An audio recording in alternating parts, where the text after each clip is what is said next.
নমস্কার, আমি জ্যোতিষগুরু দ্রোণাচার্য। দর্শক বন্ধু, আজকে তোমাদের কাছে শনি গ্রহের সম্পর্কে কয়েকটা কথা বলবো, যে শনি গ্রহ কীভাবে তোমাদের রাশিচক্রে দুর্বল থাকে, কোন পজিশনে থাকলে কি ফল দেয় এবং শনি গ্রহের প্রতিকার কী।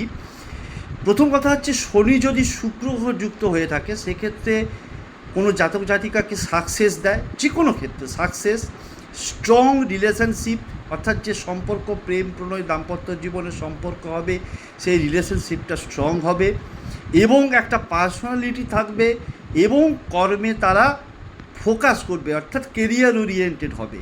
শনি যদি বৃহস্পতি যুক্ত হয় তাহলে কী ক্ষেত্রে তাদের যে সেন্স হয়, সেই সেন্সটা প্রচণ্ড পরিমাণে স্ট্রং হয়, তারা প্রচণ্ড পরিমাণে জ্ঞানী হয়, তাদের এক্সপিরিয়েন্স তারা গ্যাদার করে এবং তাদের মধ্যে প্রচণ্ড পরিমাণে আধ্যাত্মিক শক্তি থাকে। সুতরাং শনি যদি 6th হাউসে থাকে, অর্থাৎ রাশিচক্রে 6th হাউসে থাকে, তাহলে কী নির্দেশ করে?